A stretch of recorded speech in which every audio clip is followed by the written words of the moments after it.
I asked my fiancé for a break to see if my ex was the one, but he vanished. And what I found when I returned flipped my world upside down. 3 months ago, I, 29F, asked my fiancé Jackson, 31M, for a break. We'd been together for 4 years, engaged for 8 months, and I thought I had everything figured out. See, my ex Kevin, 30M, had reached out after his divorce finalized. Kevin was my college boyfriend, the one who got away, you know? He owns 3 gastropubs now, drives a Range Rover, has that whole successful entrepreneur thing going. When we dated in college, he was broke and directionless. Seeing him now, successful and interested in me again, it effed with my head. Jackson is a forensic accountant. He specializes in fraud investigation for major corporations. Good job, stable, makes around $130,000 a year. But Kevin was pulling in 3 times that, talking about opening a 4th location, flying to wine tastings in Napa. I got caught up in the what ifs. So I told Jackson I needed space to figure myself out. I fed him some BS about not being sure I was ready for marriage, needing to explore who I was outside of our relationship. I expected him to fight for me. Maybe cry. Definitely beg. Tell me he couldn't live without me. Instead, he just looked at me for maybe 10 seconds, I'll never forget that look, and said okay. That's it. Okay. He packed a bag and left that night. Didn't slam doors. Didn't yell. Didn't even ask if there was someone else. Just left. I actually laughed after he drove away. I thought, he'll be back tomorrow, flowers in hand, ready to fight for us. I was so effing wrong. The first week, I kept checking my phone, waiting for the inevitable texts. Nothing. I figured he was playing it cool, giving me space like I asked. Meanwhile, I was meeting up with Kevin, going to expensive restaurants, feeling like I was in some movie where the successful ex comes back to sweep you off your feet. Week 2, still nothing from Jackson. I drove by his office one day, yeah, I know how that sounds, saw his car in the parking lot. At least he was going to work. I figured he was probably a mess, throwing himself into spreadsheets to avoid dealing with the pain. By week 3 with Kevin, the cracks started showing. He talked about his ex-wife constantly. Every restaurant we went to, he'd mention how she didn't appreciate his culinary vision. He'd get drunk and rant about the divorce settlement. The ex was mediocre at best, nothing like the intense connection Jackson and I had. Kevin was all flash, no substance. He wanted arm candy for his restaurant events, not a partner. After 2 months, I was done. Kevin had started seeing some 23-year-old hostess from his newest location anyway. I realized I'd thrown away something real for Instagram-worthy dates and the illusion of a more exciting life. I tried calling Jackson. Number disconnected. Texted him. Messages didn't deliver, that green bubble told me everything. Email? Bounced back. Facebook, Instagram, LinkedIn, I was blocked everywhere. Fine, I thought. I'll just go home. We lived together in a 2-bedroom condo in Brookfield. I still had my key. Except my key didn't work. The doorman I'd said good morning to for 3 years looked at me with this mix of pity and discomfort. I'm sorry, Miss Verona, but you're no longer listed as a resident. That's impossible. I live in 18F with Jackson. Mr. Jackson lives alone in 18F. Has for the past 2 months. If you need to retrieve any belongings, you'll need to contact his attorney. His attorney? His effing attorney. I stood in that lobby for probably 20 minutes, just processing. The doorman eventually asked me to leave. I drove to Jackson's office. Made it all the way to his floor before security stopped me. Apparently, I was on some kind of no-access list. They escorted me out like I was some crazy ex. Which I guess I was. My best friend Simone finally told me what happened. Jackson had handled everything like he handles fraud cases, methodically, legally, decisively. The condo was his from before we met, I just moved in. The joint accounts? He'd opened new ones and transferred his portion. All legal. All clean. All brutal in its efficiency. He's different now, Simone said. Not broken, just done. He got promoted to senior director. Bought a house in Shorewood. And Verona. He's seeing someone. Priya. Aerospace engineer at Rockwell Collins. MIT graduate. Simone showed me her LinkedIn, since I couldn't see Jackson's anymore. She's effing gorgeous, elegant in that understated way that makes you look twice. Published researcher. Has a patent for some guidance system component. The thing that KLD me? Simone said she saw them at a charity gala 2 weeks ago. Jackson looked at Priya the way he used to look at me in our early days, but more. Like she was his entire universe. They weren't all over each other, just connected, her hand on his arm, him leaning down to hear her better, both of them laughing at something the mayor said. He never looked broken, Simone said. The day after you asked for the break, he came to work, filed some paperwork, and just moved forward. Like he'd been preparing for it. I'm typing this at 3 a.m. because I can't sleep. I keep thinking about how I had someone who loved me, who was building a future with me, who proposed with my grandmother's ring that he'd had restored without me knowing. I traded that for 2 months of overpriced small plates and conversations about profit margins. The worst part? I can't even hate him. He didn't do anything wrong. He just accepted my decision and protected himself. No drama. No revenge. Just the complete erasure of me from his life. I don't know what I'm looking for here. Maybe just somewhere to admit that I'm the architect of my own destruction. I played a stupid game and lost everything. Update 1, 2 weeks later. Remember me? The idiot who asked for a break and lost everything? Well, it gets worse. I received a certified letter yesterday from Jackson's attorney. My hands were shaking as I signed for it. Part of me hoped it was some kind of opening, maybe discussing division of property or something that would require us to talk. It wasn't. It was a formal documentation of the dissolution of our personal and financial arrangements. Every page was like a punch to the gut, laying out in legal terms how thoroughly I'd been removed from his life. The letter detailed the date I voluntarily vacated the shared residence, the night I asked for the break, the dissolution of our joint accounts with documentation showing equal distribution of funds, the cancellation of my authorized user status on his credit cards, the removal of me as beneficiary on his life insurance and 401k, the transfer of our shared car, which was in his name, with a check for $3,500 representing my contribution to its value. Documentation that all my belongings had been professionally packed and placed in storage, first month paid, after that it's on me. But it was the personal letter attached that destroyed me. I'm going to transcribe it here because I've read it probably 100 times. Verona. By the time you read this, I've completed the process of separating our lives. I want you to understand this isn't about anger or revenge. This is about clarity. When you asked for a break, you revealed a truth. I was your safety net, not your first choice. You needed to figure yourself out, code for see if I can do better. I heard what you didn't say out loud. I spent the next 72 hours doing what I do best, protecting assets and minimizing fraud exposure. In this case, the asset was my future and the fraud was believing you loved me the way I loved you. You once asked why I wasn't more romantic, why I didn't make grand gestures. It's because love isn't a performance. It's choosing someone every day, especially when shinier options present themselves. It's building something together that's stronger than what you could build alone. You taught me that you didn't understand this, and I'm grateful for the lesson. I wish you no ill will. I hope you find what you're looking for. But you won't find it with me. That door isn't locked, it's been removed entirely. The storage unit information is below. The combination is your birthday, seemed fitting. Jackson. P.S. I kept the ring. It was my grandmother's, and it deserves to be worn by someone who understands commitment. I drove to the storage unit. Everything was there, packed more carefully than I'd ever packed anything. My clothes organized by season. My books alphabetized. My jewelry in individual bags. Even my coffee mug collection was wrapped in bubble wrap. The clinical care of it was almost worse than if he'd thrown everything in garbage bags. I found out more about Priya through some mutual acquaintances. She met Jackson at a conference where he was presenting on financial fraud in aerospace contracting. She approached him after his talk to discuss some discrepancies she'd noticed in her company's vendor billing. They had coffee to discuss it further. Then dinner. Then breakfast. My friend Cal works at Rockwell with her. He says she's brilliant but also kind. The type who remembers everyone's birthdays and brings homemade Indian food for the team during crunch time. She drives a 10-year-old Honda that she maintains herself. No flash, all substance. The opposite of what I thought I wanted with Kevin. Cal told me something that made me want to crawl into a hole. Priya knows about you. All of it.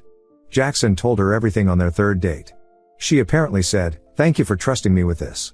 Your past doesn't scare me, your future excites me." Can you believe that? Yeah. I can.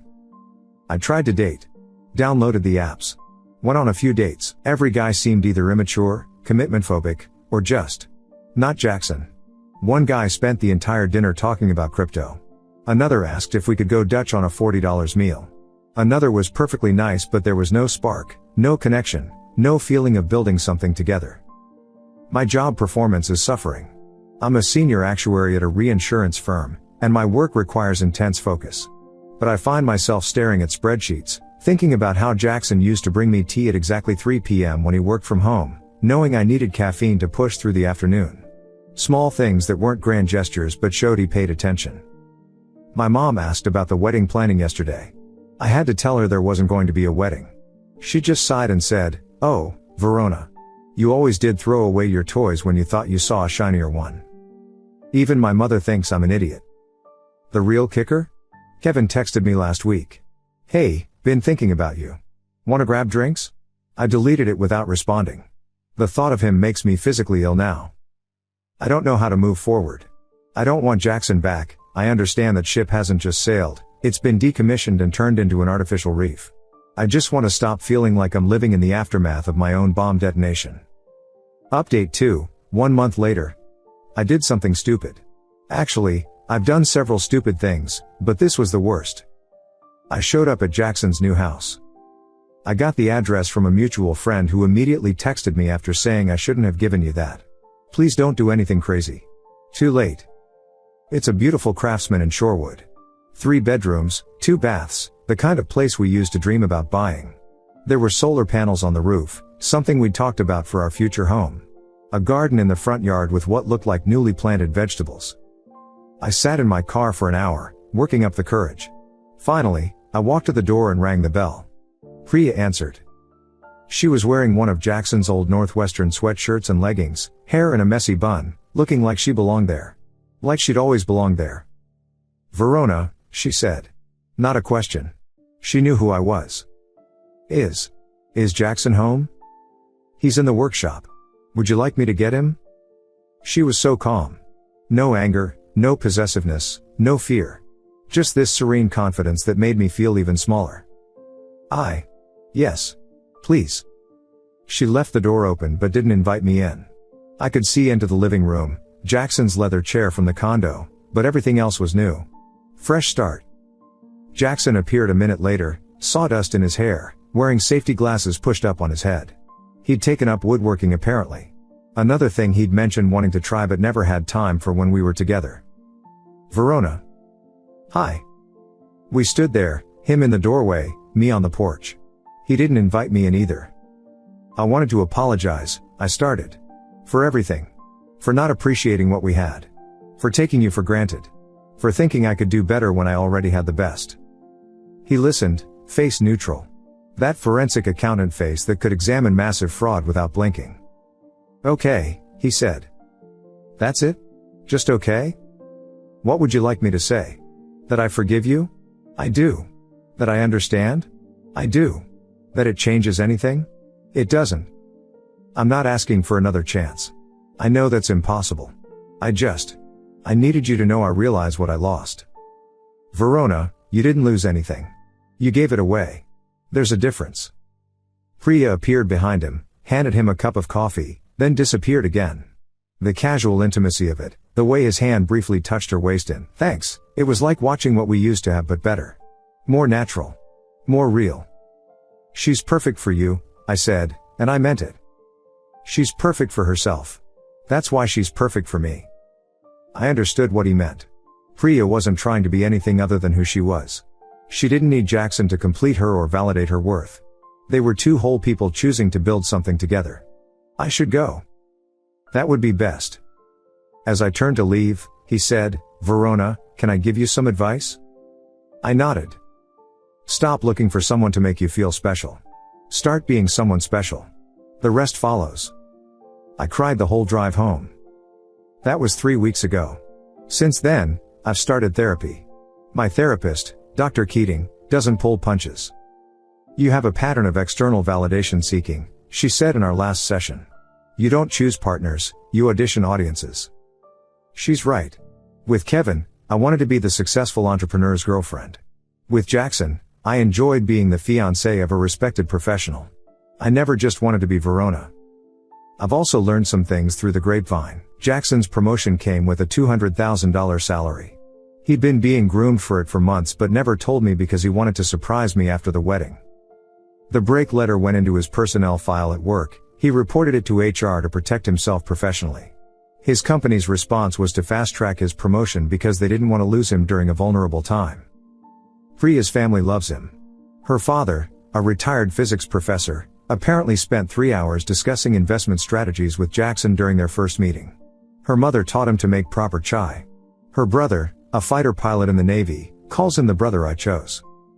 Meanwhile, my life continues to unravel. I made a significant error in a risk assessment model that cost my company a major client. I'm on a performance improvement plan. My boss, who used to mentor me, now looks at me with disappointment. You're distracted, Verona. Your work is sloppy. This isn't like you. But maybe it is like me. Maybe I've always been sloppy with important things, taking them for granted until they're gone. My dad called me last night. He never calls. Kiddo, I need to tell you something. Your mother and I ran into Jackson and his girlfriend at the farmer's market. They were picking out heirloom tomatoes, laughing about something. He looked free. Light. I've never seen him look like that, not even at your engagement party. Dad, why are you telling me this? Because you need to understand that you didn't just lose a fiancé. You lost the chance to be the person who made him look like that. And from what I saw, that young woman isn't just making him happy. She's making him better. They were volunteering at the market's food bank booth when we saw them. My own father, telling me another woman is better for my ex-fiancé than I was. But he's right. I found out they're teaching financial literacy together at the community center. Jackson handles budgeting and investment basics. Priya teaches STEM students about scholarship opportunities and career planning. They're building something that matters. What am I building? Nothing. I'm just existing in the wreckage of my own terrible decision. Update 3 months later. This will probably be my last update. I need to move on, and constantly updating strangers on the internet isn't helping. But I wanted to share how this ends, or rather, how my part in Jackson's story ends. I lost my job. The performance improvement plan didn't work out, I couldn't focus, made another critical error that could have exposed the company to significant liability. They were kind enough to call it a mutual separation with a modest severance package. I moved back in with my parents in Mequon. At 29, I'm sleeping in my childhood bedroom with its embarrassing live, laugh, love decals and old participation trophies. My dad converted my brother's old room into an office years ago, so there's nowhere else to go. 2 weeks ago, there was an announcement in the Business Journal. Jackson made partner at his firm, the youngest in the company's history. The article mentioned his groundbreaking work in developing AI-assisted fraud detection systems that saved clients millions. There was a photo of him at the announcement party. Priya was there, elegant in a navy dress, looking at him like he hung the moon. The article mentioned they're engaged. I found out the details from Simone, who was there. He proposed at the Rockwell Collins Aerospace Summit where Priya was presenting her research on autonomous navigation systems. He waited until after her standing ovation, then took the stage. He said something about how she'd helped him navigate to a better version of himself, and how he wanted to be her co-pilot for life. Apparently, even the cynical engineers were crying. The ring? His grandmother's ring, the one I wore for 8 months, reset with a central stone from Priya's grandmother's necklace. 2 families, 2 histories, joining perfectly. They're getting married next September in a hybrid ceremony, Hindu traditions and Northwestern former Soviet Jewish customs. Jackson's family fled Ukraine in the 80s, something I never bothered to really learn about. Priya's family is flying in from Mumbai and Delhi. Jackson's babushka is making her famous honey cake. I know all this because my mother is friends with Jackson's aunt on Facebook. She didn't realize showing me the posts would hurt. Or maybe she did. Mom's been less than sympathetic lately. You had a good man who loved you, wanted to build a life with you, and you threw him away for what? Some flash? Some excitement? Life isn't a romance novel, Verona. It's about partnership, building something together. My brother was blunter, you fumbled the bag. Jackson was the best thing that ever happened to you, and you treated him like a placeholder. Now you're surprised he found someone who sees his worth? Come on, I've been in therapy twice a week. Dr. Keating has helped me understand my patterns. You don't actually want multiple options, she said. You want to feel powerful, desired, in control. Having someone as backup makes you feel secure. But real security comes from choosing someone and being chosen in return, fully, without asterisks. She's right. I kept Jackson as insurance while I explored with Kevin. I thought that made me smart, strategic. It just made me cruel. I ran into Jackson's mother at Whole Foods last month. She was buying ingredients for what I recognized as her famous brisket, the one she used to make for our Friday dinners. "Mrs. Volkov," I said. She looked at me for a long moment. "Verona, you look tired." "I am tired." "Good. Maybe tired will teach you what comfortable couldn't." "I'm sorry. For hurting him. For disappointing you." She softened slightly. "I know you are. But sorry doesn't rebuild burned bridges. Jackson, he builds new bridges now. Stronger ones. With someone who knows bridges are for crossing together, not for keeping options open." "Priya seems wonderful." She is. But more important, she knows Jackson is wonderful. She thanks him for small things, making coffee, fixing her laptop, listening to her work problems. She sees him, appreciates him. Every day, she chooses him. And every day, he chooses her. The contrast to how I treated him was implicit but devastating. Last week, I saw them. I was at a job interview downtown. It didn't go well. Turns out getting fired for major errors and risk assessment isn't great for an actuary's resume. They were walking out of the Milwaukee Art Museum, holding hands. Jackson wore the watch I gave him for our first anniversary.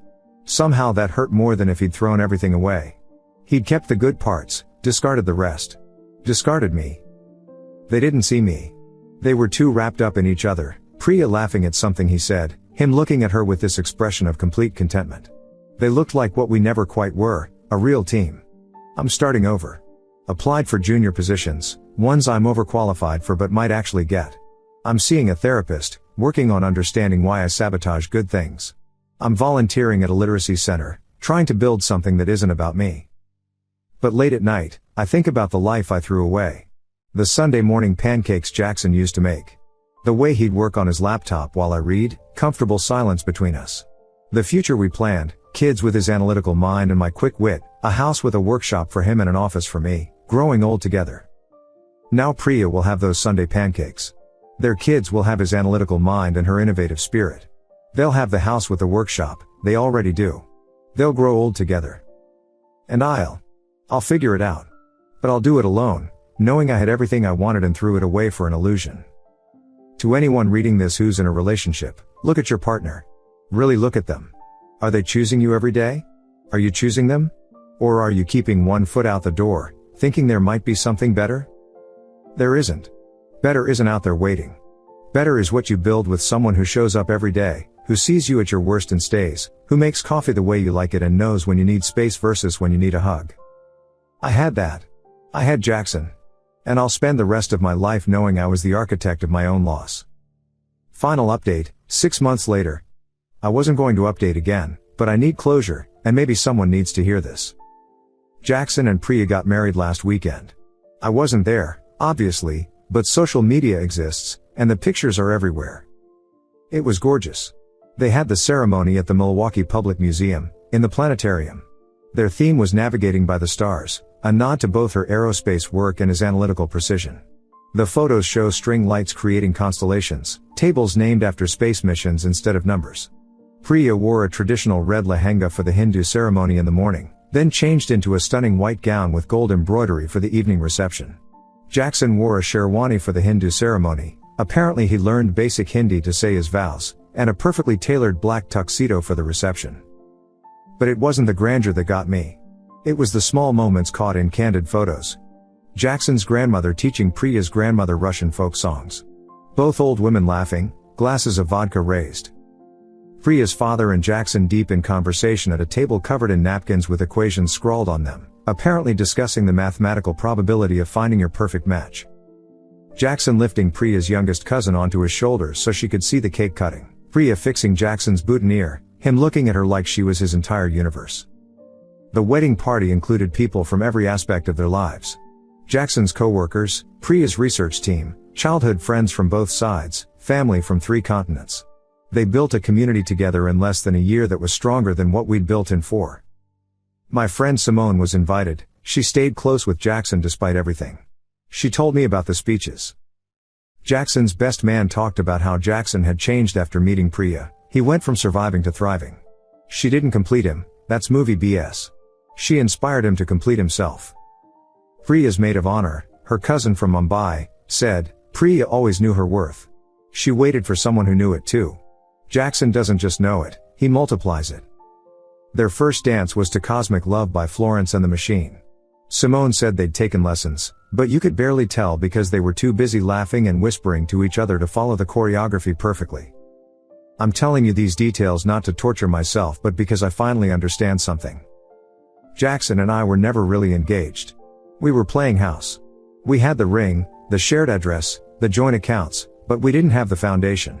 I treated our relationship like a safety net while I wondered what else was out there. He treated it like a commitment while knowing, deep down, that I had one foot out the door. When I asked for that break, I confirmed what he probably already knew, that I didn't choose him. Not really. Not the way Priya chooses him every single day. I'm in a different place now.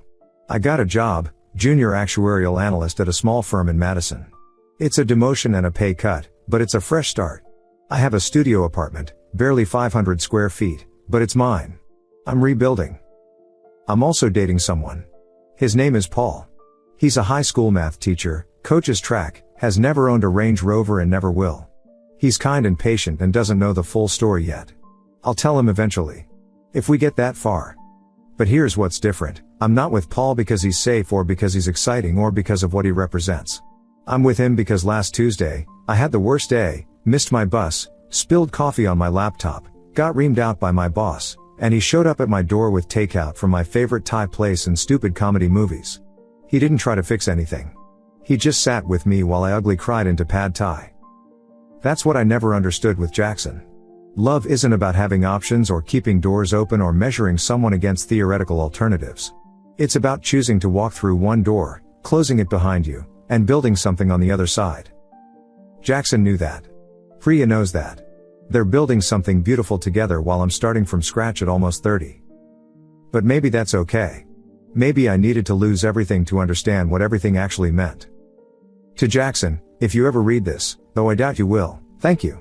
Thank you for loving me enough to let me go. Thank you for being strong enough to not take me back. Thank you for showing me what real partnership looks like, even if I had to watch you build it with someone else. To Priya, he's extraordinary. But you already know that. You see him in ways I never did. Take care of him. Though looking at your wedding photos, it's clear you're taking care of each other. To anyone who's read this whole saga, don't be me. When you find someone who makes your coffee right, who knows your anxieties, who chooses you every ordinary Tuesday, who builds with you instead of despite you, hold on. Hold on tight. Not desperately, not possessively, but with the steady grip of someone who knows what they have. Because some doors, once closed, don't open again. And sometimes that's exactly what needs to happen for everyone to end up where they belong. I'm signing off now. This chapter is closed. Jackson and Priya are married, starting their life together.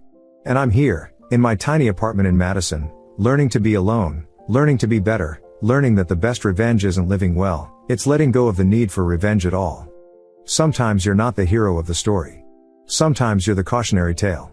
And maybe that's the role I needed to play, the ex who taught Jackson what he didn't want, so he could recognize what he did want when Priya walked into his life. I'm okay with that. Finally, I'm okay with that. Edit, to everyone asking, yes, this is real. Yes, I effed up that badly. No, I don't expect sympathy. I'm sharing this because maybe someone needs to see what happens when you take people for granted. When you treat love like a game with save points you can reload. Life doesn't work that way. Jackson knew that. Priya knows that. I learned it too late. And to the person who'd been asking if Jackson was really that perfect, no, he wasn't. He left dishes in the sink. He worked too late sometimes. He could be stubbornly analytical when I needed emotional support. But he was perfect for me, and I was too stupid to see it. Now he's perfect for someone who appreciates those imperfections as part of the whole package. I'm closing my Reddit account after this. Time to stop living in the past and start building a future, even if it's not the one I once planned. Thank you so much for watching until the end. If you really like our videos, please don't forget to like, share, and subscribe. Have a great day.